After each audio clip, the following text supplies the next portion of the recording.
Hit it, Phil. Da-da-da-da-da-da-da. Can it be the breeze that fills the trees with rare and magic perfume? Oh, no, it isn't the breeze, it's Jackson time. La-da-da-da.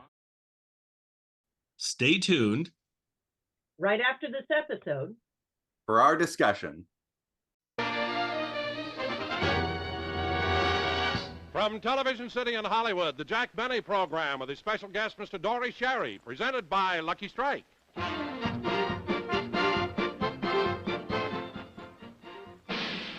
Presenting Happy Joe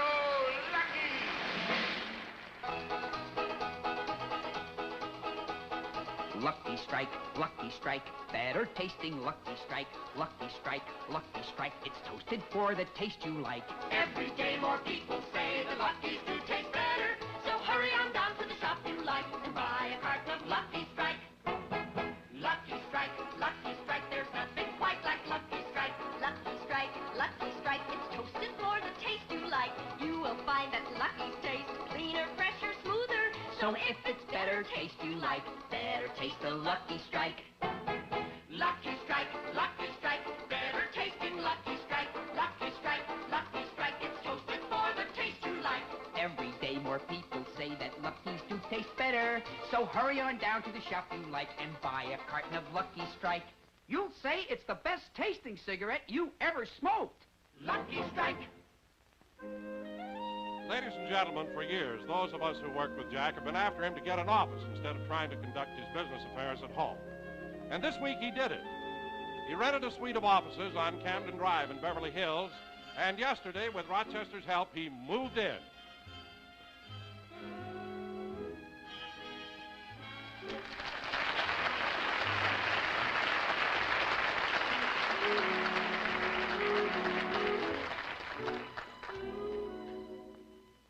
Mr. Benny was right. These books really make the office look impressive. Encyclopedia Britannica, classics on English literature, Blackstone's International Law. Well, I better put up his set of Shakespeare.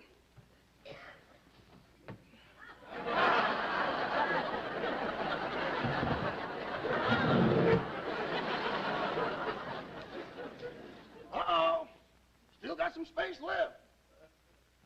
I better call Mr. Benny's carpenter and have him take out his saw and write us up a few more volumes.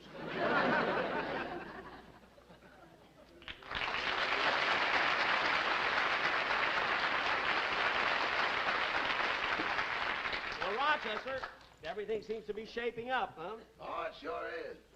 You know, when a fella has to deal with as many big men as I have to, an office is really important. Yeah. Oh, while you're out to lunch, Mr. Darrell Zanny called. Darrell Zanny called? Mm-hmm. What'd he want? Warner Brothers, he had the wrong number. Well, I'll help you in a minute. I want to finish straightening out these scripts. Oh, I'm glad you're doing that, Rochester, because I want to keep my scripts in order, Yeah. These are all the shows you've done for the Lucky Strike program. Uh-huh. And these are the shows you did when you were with the Jell-O company. Gee, that was 15 years ago. Have we still got those scripts from the old Jell-O series? We still have some of the Jell-O. Oh, good. Oh, I'll get it. No, wait a minute, Rochester. Don't answer that. No, I've got a secretary for that. I hired one. She should answer the phone. Oh, by the way, I meant to ask you, isn't she the one who used to be a waitress at the Sunset Drugstore? That's right. But then she still has to acquire a little finesse, but she'll be all right. Oh, say, Rochester, where are the lamps? We got one over there. We need one for that table, too. Oh, they're still out in the car. I'll go get them. Okay. Now, let's see. What do I want to do here? Better fix up the walls. I think I'll put the motto up first.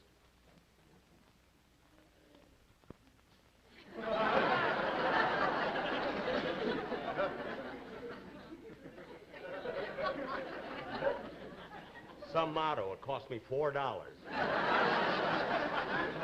See, what else do I want here? Mr. Benny?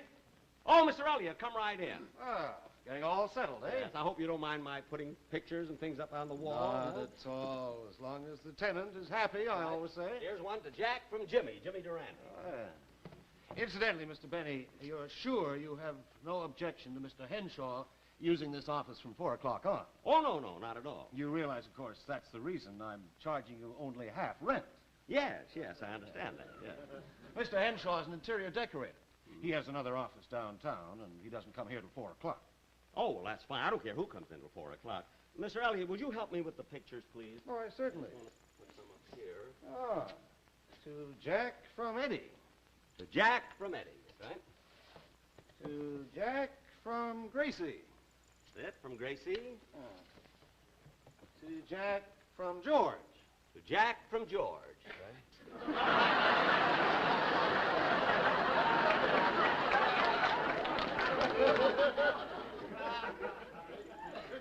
Oh, that's really George Burns. That's the way he looks without his makeup on. Well,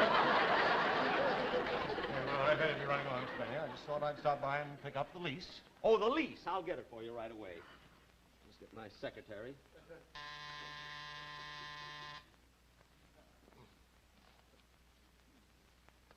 The new girl that I have.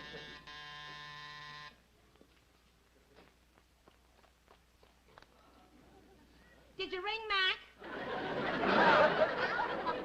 Miss, I told you it's not Mac, it's Jack Benny. Oh, that's right. Well, what do you want, Jack?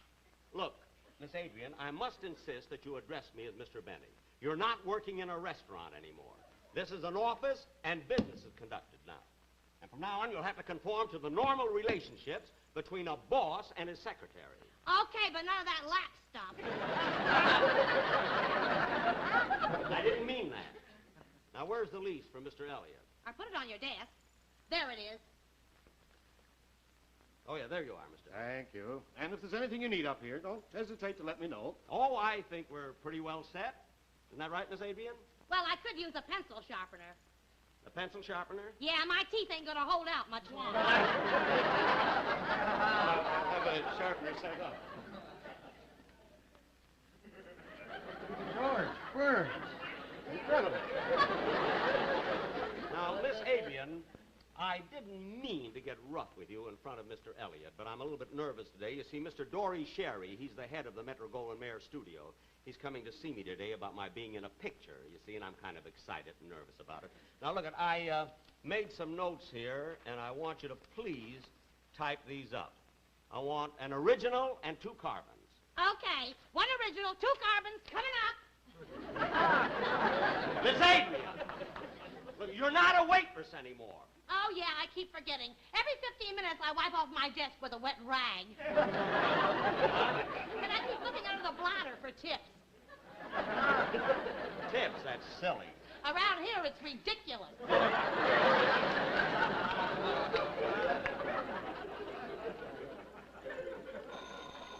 I'll get it. Hello? Mr. Henshaw? The interior decorator? Oh, he won't be here until after 4. Yes, I'll take the message. You've decided to have it covered with chintz, and you want a ½ inch ruffle along the sides. I'll remember to tell him. Thank you. You're welcome. What was that for? Oh, Mr. Henshaw is decorating the seat of Liberace's motorcycle. It ought to be very attractive, I think. Well, I better put this lamp down and get some of these boxes out of here. Okay.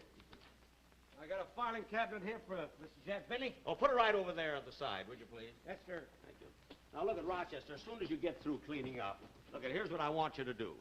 Now, we have some requests for tickets for our television show, see? Oh, yes. Now, here's a request for 2 tickets. Yes, sir. Be sure you give them those. Yes. And here's another request here for 4 tickets. Yes. And when you get through with these, send 30 tickets to the Servicemen's Center, because we're going to have a very good show. Yes. Now, don't forget to do I that. beg your pardon, sir. Mr. Benny, these tickets to your TV program, could you spare a few? Oh, sure, I'll be glad to. 4, 5, 6? Yeah. I guess about 8 will do it. Okay. Here. 1, 2, 3, 4, 5, 6, 7, 8. There you are. Thank you very much.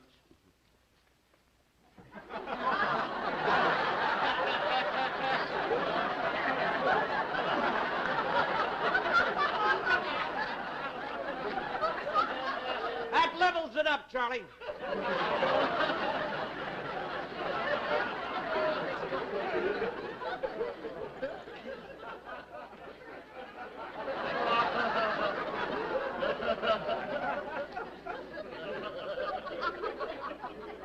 I think 4 would have been enough.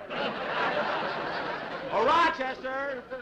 Rochester, look at now. Will you please clean up the office? Because when Mr. Schary gets here, I want everything to look nice, you know, because after all, this is important. It's about a picture and everything. Now, I'm going over to Mr. Elliott's office, and I'll be right back. Yes, sir, okay.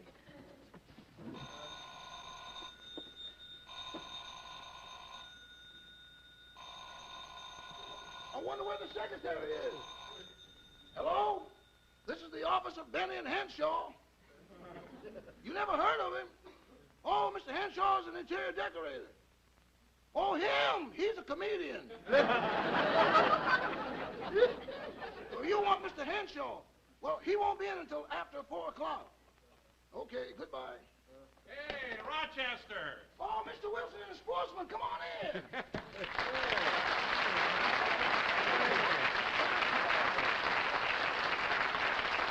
Hey! Certainly made a lot of changes since I was here this morning. Yeah, thanks. Mr. Benny ought to like this office very much because everybody in the building seems so friendly. I passed several of the offices down the hall, and all the secretaries were taking a coffee break. Was our secretary there? She was serving them. Hey, is Mr. Benny here? I brought the quartet over to run through their number for our next show. No, but he ought to be back in just a moment. Oh, I see. Well, look, fellas, as long as we have to wait a little bit for Jack, why don't we run that number just once more, and then you can be sure you've got everything right, huh? All right. Okay, come on over here, Rochester. Sit down.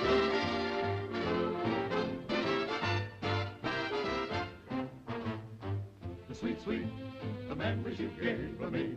You can't beat the memories you gave me. Take one fresh and tender kiss. The memories you gave me. Add one stolen night of bliss. The memories you gave me. One girl, one boy, some grief, some joy. Memories are made of this. The memories you gave me. Don't forget a small moonbeam. The memories you gave me. Fold in lightly with a dream. The memories you gave me. On our lips, without time.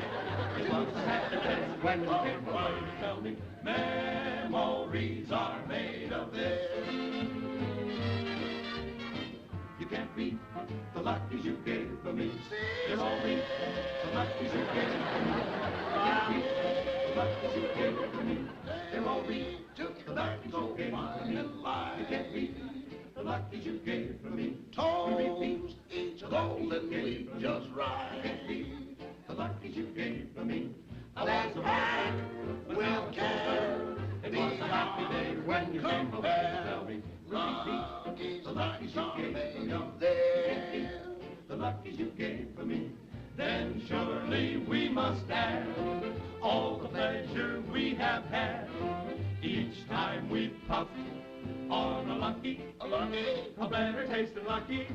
Smart smokers all agree on an LSMFT. Oh, what a smoke it's made in Kentucky. 20 smokes you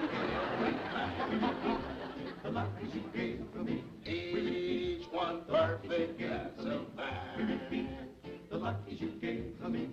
Each bomb will please the fans of It's the best that comes the better. love. Each night are made of this. The merchants I made you see. Small, the luckies right today. Like a lucky strike today.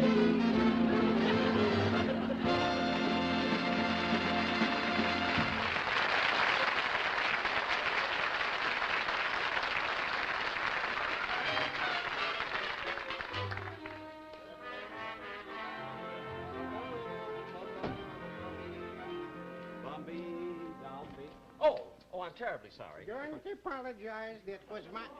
Oh, why, Mr. Benny. Mr. Kitzel! Oh, well, of all people, you know, I haven't seen you in ages. Well, it couldn't be otherwise. Just yesterday, my wife and I got back from our world cruise. A world cruise? Oh, that's right. You sent me a postcard from France. It came through the mail? Yes. Well, tell me about this world cruise. Was it fun? Did you have a good time? Where'd you go? Oh, did we travel? We went through London, Paris, Lisbon, Casablanca, Rome, Athens, Istanbul, Karachi, Tokyo. Ooh, what an experience we had. Oh, well, I can imagine. You know, it must be interesting seeing all those new faces. What new faces? Every place, John Pastadolis.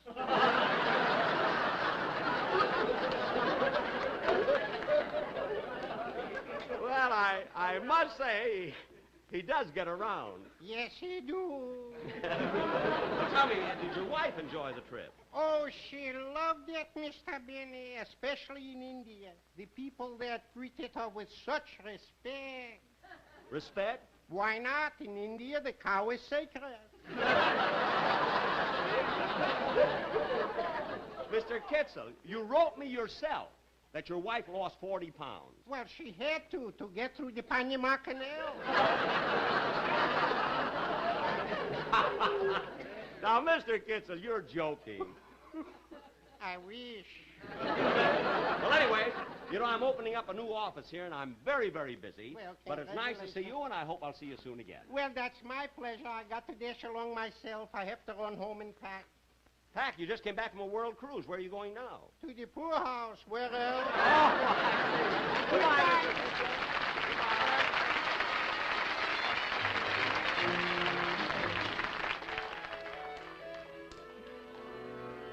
Hey.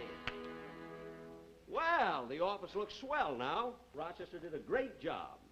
My name is Dory Schary. I believe Mr. Benny is expecting me. May I go in? Sure. Who's stopping you? Dory! Dory, come on in. I've been waiting for you. Hello, Jack. How are you, Dory? Well, it's good to see you. This is the new office you've been telling me about. Yep, this is it. Come in, sit down. Make yourself at home. Huh? Oh, it's beautiful. Very, very, very nice. Love that informal picture of George Burns.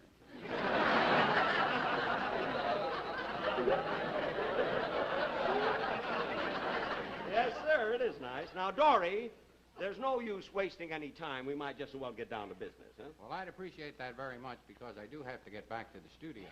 Mm-hmm. And as a matter of fact, the only reason I've come to your office is to discuss money with you. I think what you're asking is a little out of line. Well, Dory, you know me. I mean, I'm always willing to discuss these matters. Now, I said I'd make this picture for you for $20,000, didn't I? That's right. What are you willing to offer? $750.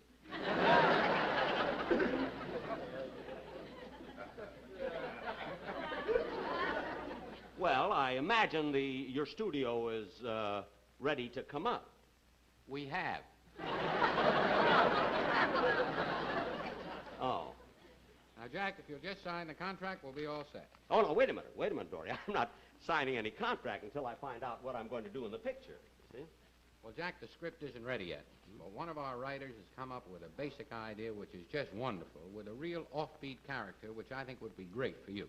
Well, I must say that I am rather versatile, but what I want to know, Mr. Schary, Dory, is it a big part or a small part? I mean, how long am I in the picture? Well, let me put it this way. How long does it take a body to fall 5 stories?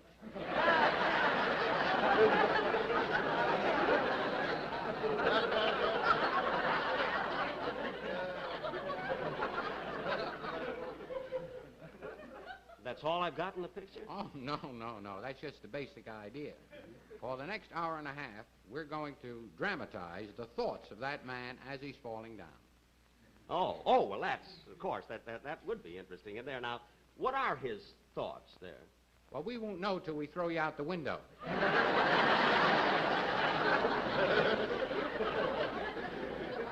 Look, Dory, I mean, wait a minute. That could be dangerous, being thrown out of a 5-story window. Oh, Jack, don't be silly. We're not going to throw you 5 stories out without taking every kind of precaution. We're going to try to catch you in a net.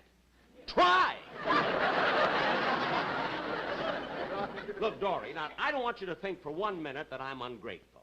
You know that I'd like to be in a picture with you. Now, as a matter of fact, when we discussed it on the golf course, you know that I was excited.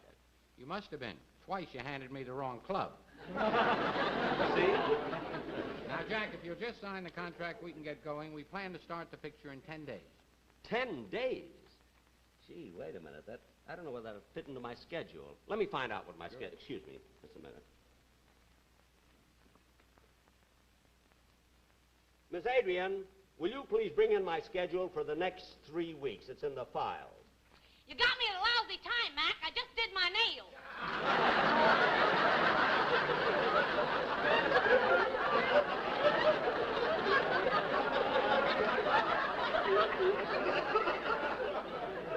Look, I don't care whether you did your nails or not. Bring in the schedule. Okay. Sake. Now, you'll never regret that, Dory, about my being in a... Thank you, Rover. Yes, stay, because I may need some dictation. Jack, there are a few things about the contract I'd like to go over. May I have a pencil, please? Thank you very much. I'll just... What kind of a pencil is this? It looks as though it's been sharpened by a beaver. I resent that, dearie. It's Dory. Go over there and sit down. Jack, would you please sign? Yes, dearie. Dory. Dory. Yes, Dory. You got me all things out. Dory. Love is a splendid thing. Were there any phone calls for me? Who are you? I'm Mr. Henshaw. The interior decorator? Yeah, I've been so busy all day at my other office. You know, I work hard. Wait a minute. Who put this up? I did. Blue drapes and a green background? Oh, you're crazy. I put this on a motorcycle seat. This awful thing. And it's black. What a hideous slam. This is my office. It's nauseating. I don't care.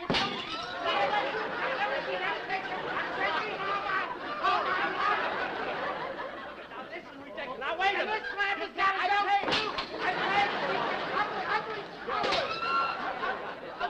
Don't yell it. I'm not yelling at it. You're yelling at it. Stand up. There's this brown ashtray with gray ashes. It's got to go. I don't care where I'm going to wait. You can't do this crazy. A blue suit and a pink chair. Hey! Oh, my eyes. You're black. Miss Adrian, bring me some black coffee. Black coffee. Jack, are you crazy? Black coffee with blue eyes? Oh.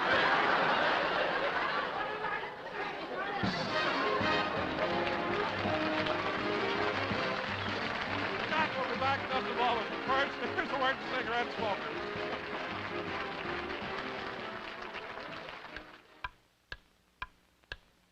Light up a lucky. It's light up time. Be happy, go lucky. It's light up time. For the taste that you like, light up a lucky strike. Relax. It's light up time. Man, that's the right idea. Taking a break to light up a Lucky. And why Lucky's? It's right here on the pack.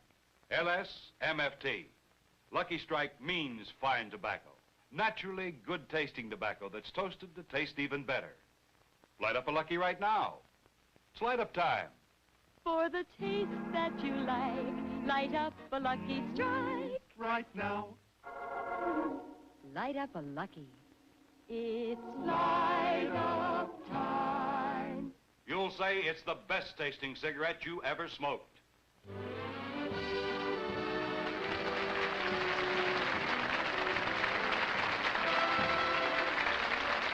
Thank you. That was pretty crazy, wasn't it? Ladies and gentlemen, I hope you all enjoyed the show. And I would like to ask my guest star, Mr. Dory Schary of MGM, to come out and take a bow. Dory, please.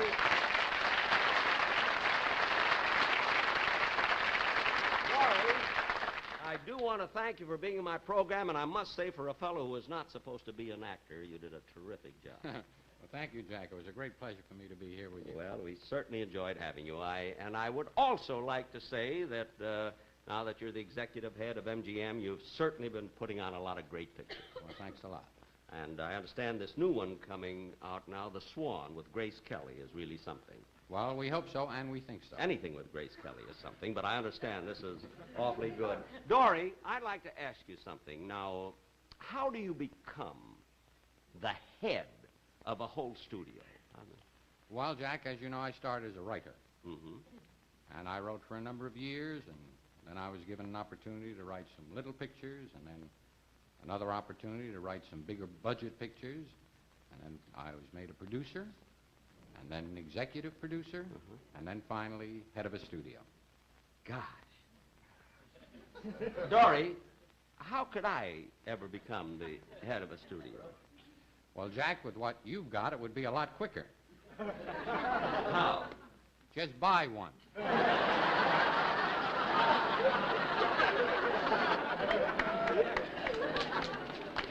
Well, it'll be quicker, but a little more painful, I think. Well, Dory, thanks again, and I'll be over at MGM to see you.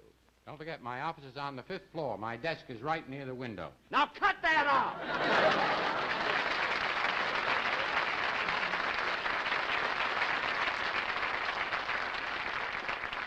You know, ladies and gentlemen, many years ago, I did make pictures, and the first studio I ever worked for was Metro-Goldwyn-Mayer. And I had made quite a few pictures there, and then in came Clark Gable, you see. And we sort of worked so much alike, you know, that it got a little bit embarrassing, so I gracefully bowed out, you see. And then I went over to 20th Century Fox, and then in came Tyrone Power, and our personalities clashed, you see. So I gracefully bowed out. Then I went to Warner Brothers, and I made The Horn Blows at Midnight, and I bowed out. Gracefully meaning that being thrown out of a 5-story window is a cinch. Well, anyway, ladies and gentlemen, I want you to watch, be sure and watch Ann Southern next Sunday. And I'll be back again in 2 weeks, and my guest star will be Miss Giselle Mackenzie. And I want to wish you all a very, very happy Easter, and be sure and buy those Easter seals. Thank you. Well, Joel, again, this is Buck Benny speaking. I am joined today with John Henderson. Hey, John. Hello. Good to see you, man. I'm joined by Kathy Fuller-Seeley. Hi. In her yellow submarine shirt. Let's see that. Oh, that's very nice. Yeah. We're joined by Terry Phillips, which looks like he's in a darkened hallway.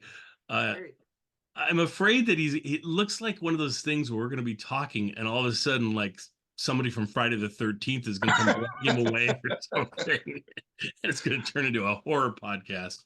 I'm in a storage unit behind my house because the power went out. And so I usually do this from my office, and it's dark in there. So I figured if it's going to be dark, I might as well be somewhere quiet. I've got beeping sounds from the battery backup equipment.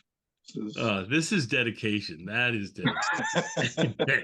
This was the best I could do.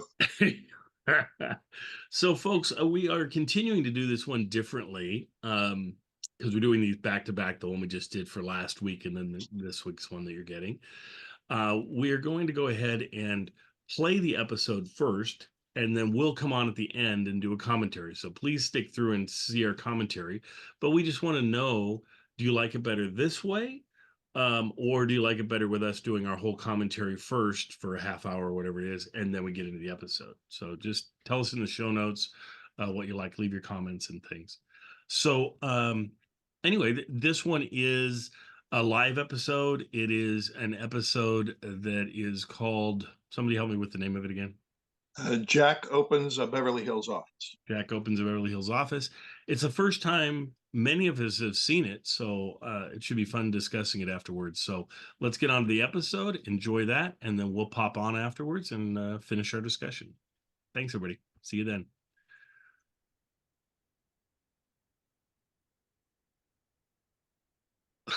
Let John refresh himself. You good? I'll make sure I cut this piece out. Adjusting our glasses. Let me get my microphone working correctly. Hey, should I turn mine to landscape? Yeah, that's good. There you go. Looks good. So Is that I'm better? ready. Are you ready? Yeah. Can you hear me better this way? I don't know. All right. All right. Oh, that'll be in the blooper at the end. All right. Well, here we are again. I hope you enjoyed the episode, and we're going to discuss the episode now. So let's go around and get some thoughts on it.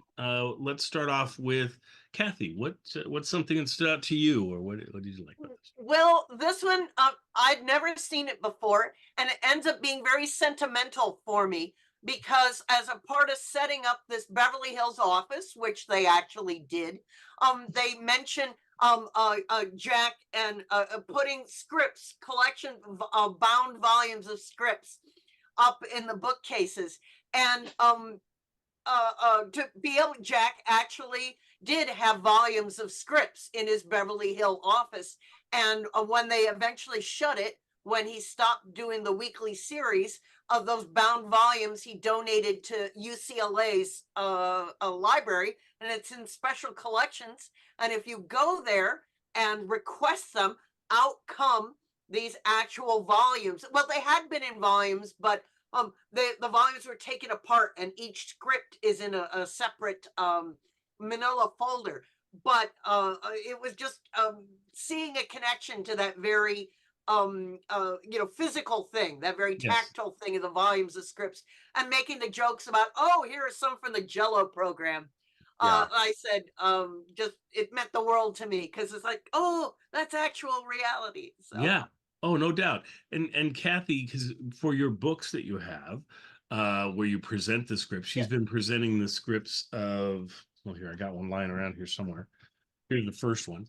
So she gets the scripts and then puts them in these volumes, and you can read the original scripts where we don't have the audio anymore. So it's charming, and we've done 1932, and we're into 33 now, or are we? Into 33. We're not at 34 yet. Not No, 33. no. Okay. We'll get there as soon as possible. And you've done 3 volumes. Somewhere in the neighborhood of 75 scripts are now available that have never been available before.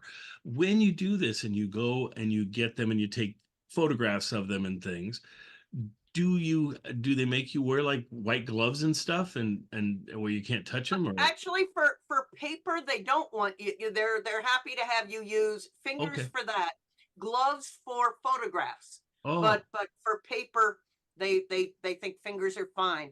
And they're it's wonderful now that you can take photographs with our cell phone cameras, because it used to be, I mean, it's much less damaging than you used to have to put them on a photocopier and things like that. Oh, so, yeah, right. Or you'd have to bring in one of those Maxwell Smart little spy phones to take the pictures. Anyway, so it's much better now.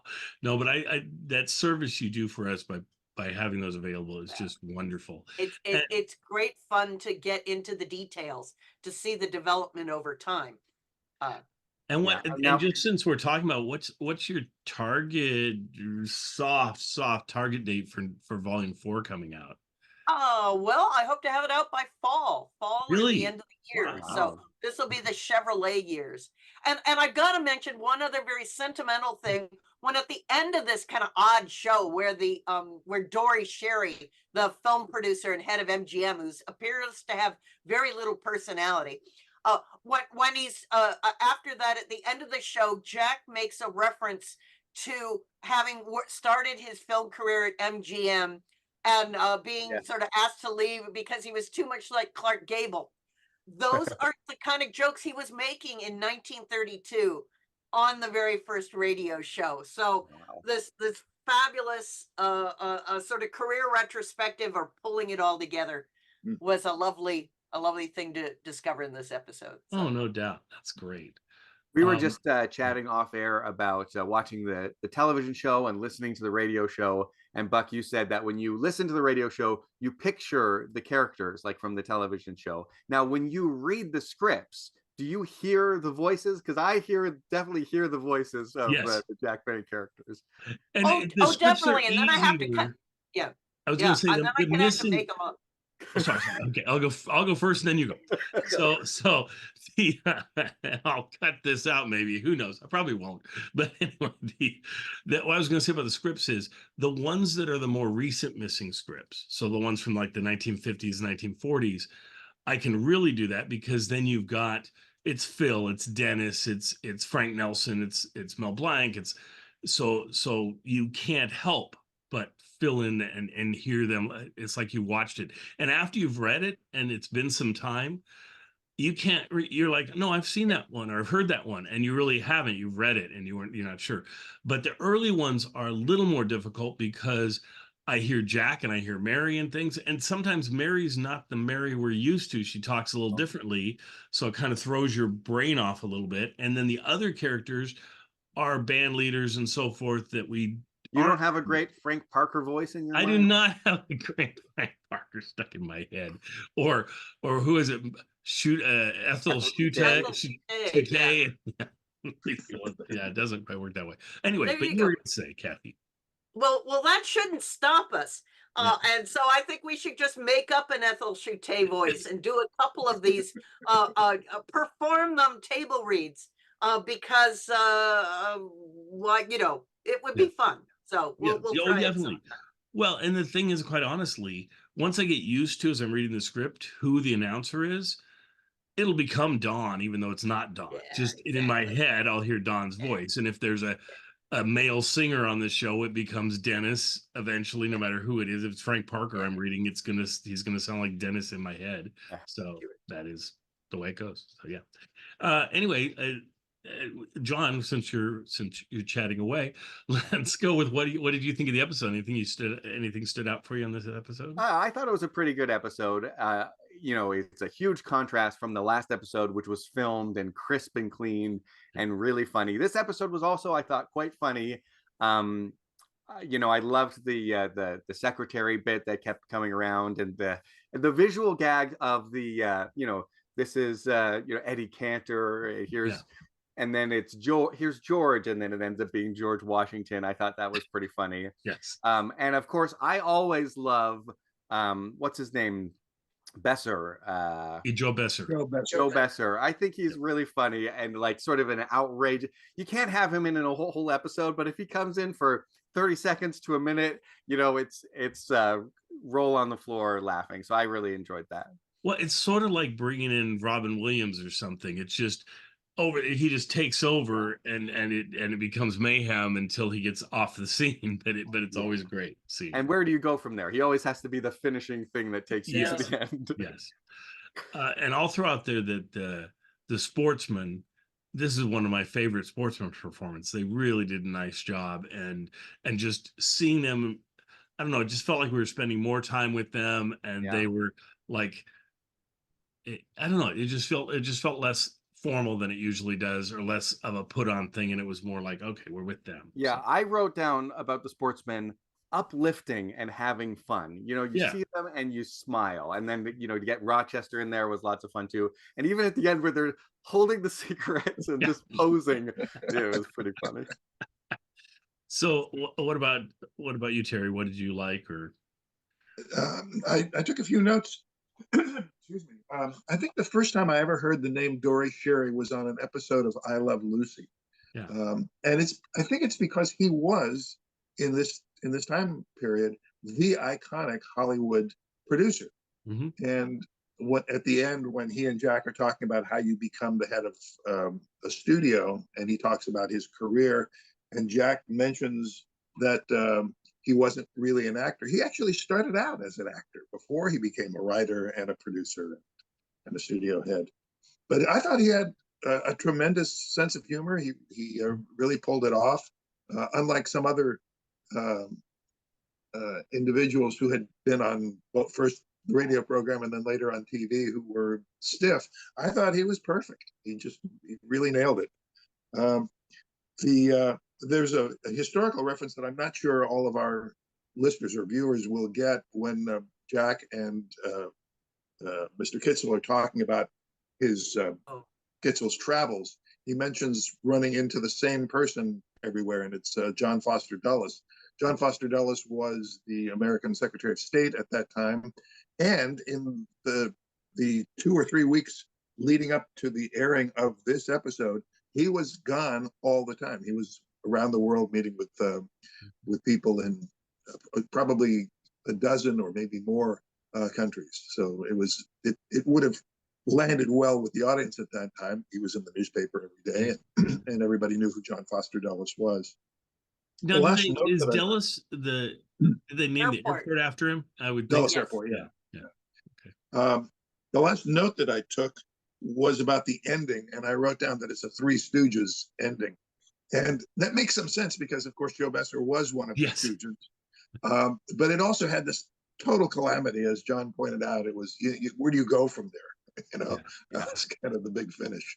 Yep. And his delivery of just like, the drapes, like the way that he emphasizes, I can't help but laughing at that. Yeah. Well, I like our own comedy that's happening is as Terry slowly slips down into oblivion. It's like it's like his head's going to be underwater. Okay. Whoa. Now I have to hold it. Yeah, well, there you go.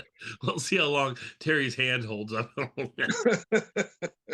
Kathy, did you have anything more you wanted to add? I kind of switched over to John for nonsense. No. Like I said, I think this was a really interesting episode that had autobiographical aspects that one could appreciate about Jack's own career experiences, but these other very amusing things. I actually did like the set of books that were just fronts. Yes, I like that bit too. Yes. Well, and the other thing I thought I'd mention, just because we hardly ever mention it, but all these live episodes have to come from somewhere. And I think they're coming from people who bought like a 16 millimeter version of the show and recorded it somehow off their screen or whatever, off their projectors. This one has like rounded edges around the whole thing where I it think looks that's like it's the lens of the camera. Is it the lens? Kathy, you probably know more. Yeah, a kinescope was taking a film camera and literally taking a picture of a television set. So, and many TVs were kind of round back then. Right. So I would like to know, how do they get these ones? Because certainly the syndicated ones, those are easy enough for us to get. But these ones, there's quite a few of them floating around out there. I mean, we're getting more and more. It seems like every year we find a couple more Jack Benny shows that reach circulation somehow. And at least on the plus side, for anybody that's new to listening to us, we are 99% sure that every single episode of the Jack Benny Show exists. It's just they're housed in libraries and things that we can't easily get to. So it's nice to know that at least currently they're there. But of course, I love having things on YouTube and things where more and more of us get them, because then we'll never lose them in the future. If you've got it in like 2 libraries and one of them burns up or something, you've got a problem, and that's how we lose things. So anyway, whoever's in charge of those libraries out there that just has these Jack Benny shows, get them out there to all of us. We'd love to see them. So, all right.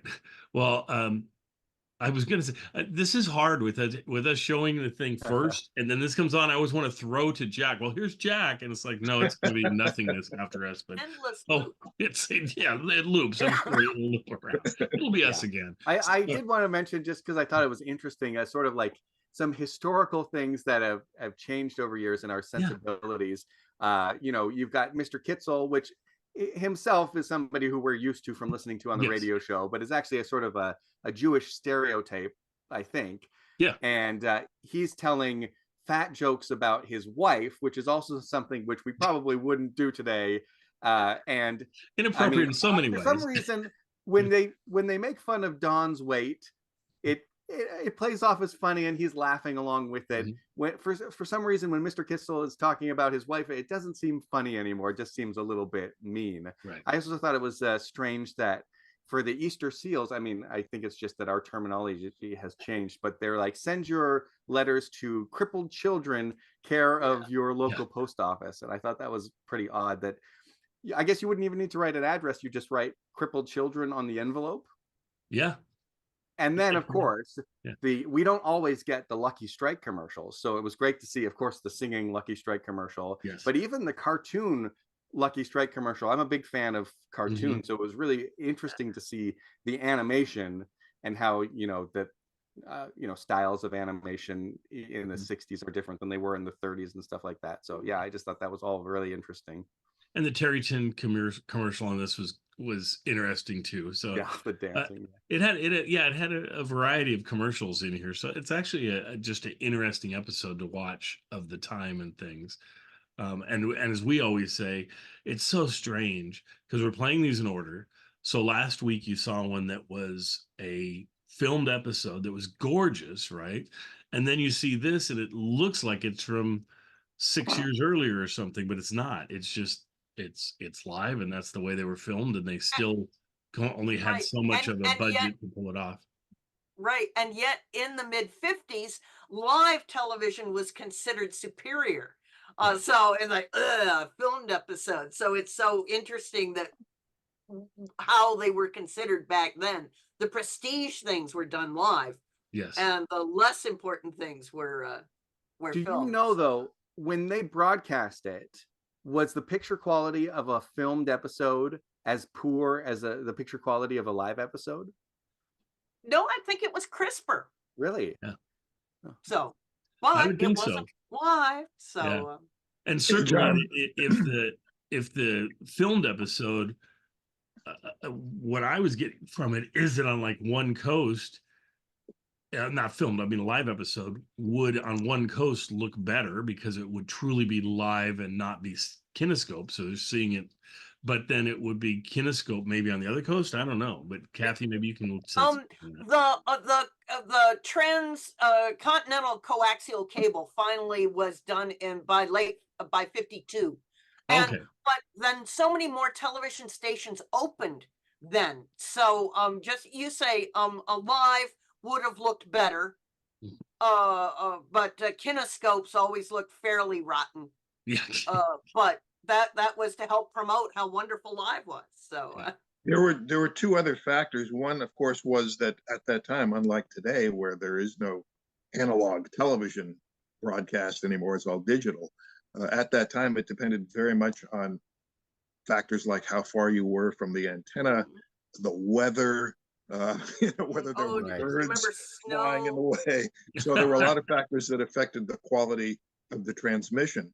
And then the other factor is the television set that you were watching it on. It varied so much depending on the device you were using to consume these things. And live could be great, live could be terrible, and the same with film. The one thing that I liked about filmed was the lighting. Television, even today, live television tends to have rather flat lighting, and film has more depth of field and more nuance in the images. And so overall, I think most people, if you looked at the images side by side, most people would probably say they preferred the look of a filmed program rather than a live program. Oh, for sure. Yeah, no, I can see that. And we like live, not for any of the technical aspects, but we like live just because it has a live audience so often, and Jack does so well reacting to a live audience and things. The energy and the performances tend to be yes, definitely. And you can see it just pops. All these lives, even though some of them look horrendous, but if you just let that piece go and just get into the actual what's going on in the episode, it's very entertaining. They're really good. And it's just this, like I said before, and we're reaching the end of this season, the end of season 6 with this episode. I think it might be the last one I present of season 6, but we've had almost all of the episodes this season. We were just missing a couple, and to have it go 1 week to live, 1 week to sitcom-y, another week to filmed but not sitcom, doing it more like a live one that's filmed. The variety is just so dynamic, and to have Johnny Carson in some this season, and they've been just phenomenal. And seeing them back to back as we've presented them to you folks, I think is is just eye-opening because we don't normally get that, right? We don't. Yeah. Because either you're watching the syndication package and they've cut out all the lives, so you're never going to see any of the lives, or you're watching it on some DVD thing that comes and you get, oh, there's a season 6 episode, and then there's a season 2 episode, and then there's a season 10 episode, and all jumbled up. So you can't really get a flow. But this gives you a flow. And next season is the same thing. It's season 7. We have most of the episodes. It's where Jack is going to take his trip with Mary through England and through Italy, and they'll go all around, and those are fun to do. We did those a couple years ago, and so I'll be presenting those to you folks. So anyway, so enjoy those in upcoming weeks. John? If we continue to do these at the end, you're going to have to come up with some kind of signature sign off. Yeah. Like, it's a little late, so good night, folks. Yeah. I was thinking like toodaloo. I don't know. Is that catchy? I'm not sure. Buck Benny out. We'll work on it. Certainly, the Star Trek captains are having trouble with whether what they should say when they go to warp and things. I think John knows that. What's the newest one they have? Let it fly or let's fly. She has fly. I'm like, what is that? Let's fly. So, I mean, come on now. Hit it was they probably got it. some grief from. I remember one point the captain said punch it, but Punch that's a Star Wars thing. That's like a no. No, you can't punch it. So, and of course the famous ones are engage and make it. And what did Kirk say? He just said warp factor 5 or something, didn't he? That was it. So yeah. Anyway, couldn't they just do this? Yeah, that would work. Sure. Let's all do that. But I can't. The problem is I can't do it. I gotta get it off camera and then bring it over. So, all right. Well, anyway, see everybody later, and thank you. Have a great week and all that. So,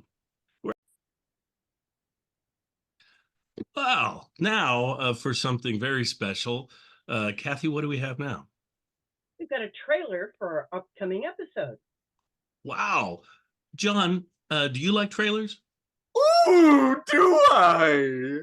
All right, let's see it.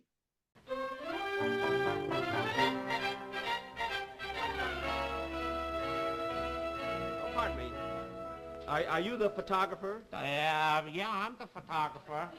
Look, would you like to take a photo passport picture of me? Oh, I'd love to. Fine. Where do you want me to stand? Outside. I don't work during my lunch hour.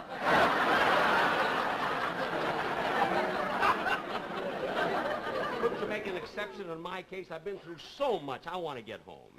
Everybody's in a hurry. All right, sit down here. Now smile. That's it. Now hold that smile.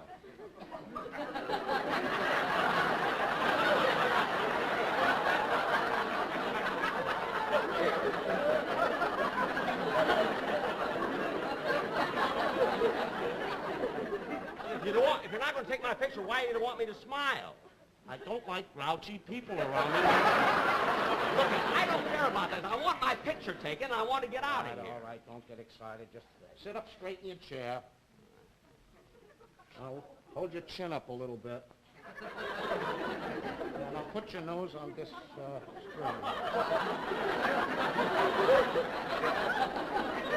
I've never done this before. Why are you lining me up this way? I used to take photo finishes at Santa Anita. Santa Anita?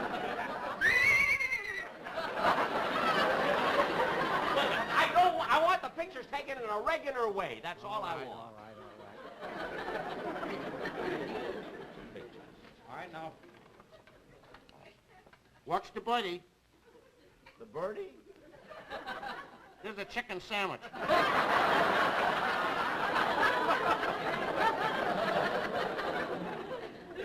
I gotta get my assistant. Joe?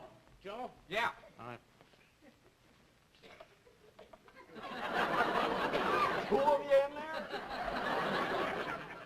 I don't like to be alone in the dark.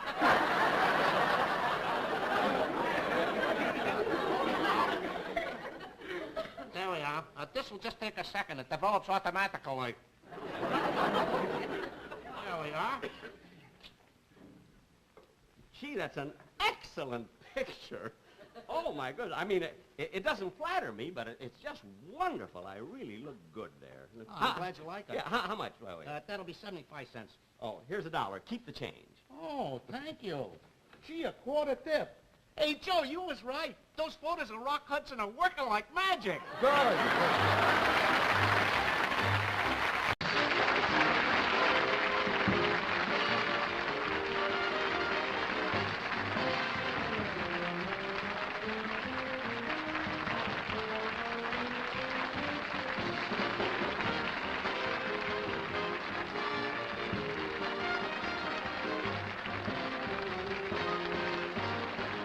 Appearing on tonight's program were Iris Adrian, Artie Auerbach, Joe Besser, Benny Rubin, and Wilfred Knapp.